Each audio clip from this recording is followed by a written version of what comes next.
I think the trick is you're really disguising the learning in the fun. There's so much learning that they're getting that they don't even realize. The math, the science, and all the skills, and the coding and the technology that they were creating for themselves.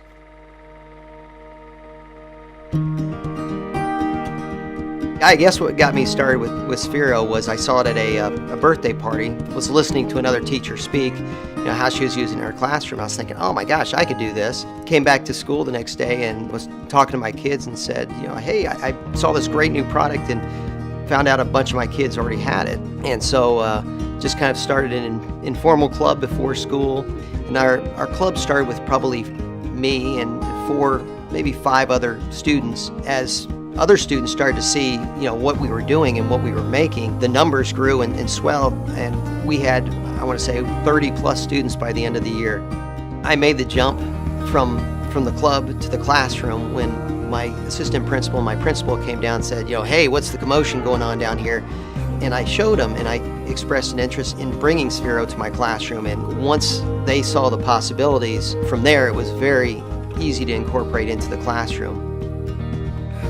My students love it. We do Sphero just about every Friday, and I've got a big glass head that has a light bulb in it. That is our, hey, today's Sphero day. And when they come in and they see that, they know that they're in for some fun. The kids just jumped into the missions right away. Each and every week, I'd write these impossible missions, figuring, hey, they'll never get it. They were just nailing them so quick and so fast that they kept challenging me as a teacher. They're getting everything and they're growing so fast. What can I possibly give them next time? And after a while of scratching my head and going, oh my gosh, what am I going to do next?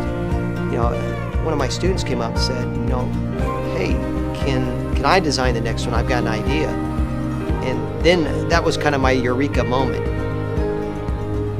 It's very rare that you can kind of step back and just go, take it.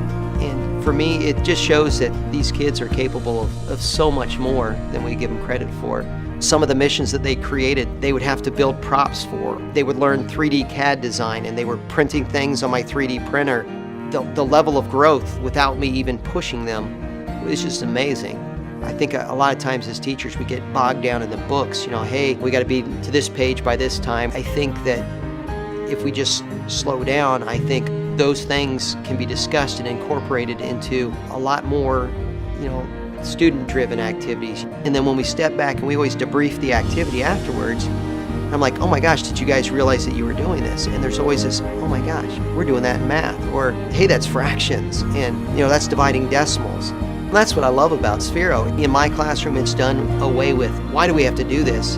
And the question's been, well, when can we do this again? So, it's really kind of changed the way kids see their own education, I think. And the most rewarding thing for me is, getting to the end of a class and running out of time, and then just seeing them go, oh no, let's go 10 more minutes. So just to see them that involved in their learning, it's reinstilled that reason why I started teaching to begin with.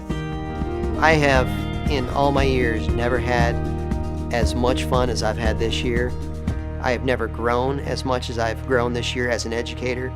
I've never seen more excitement with my kids, my students. I've never seen as much growth with my students as I have this year. It's just absolutely been a pleasure to work with Sphero and to have, my little round friend join my classroom, and I just hope it continues.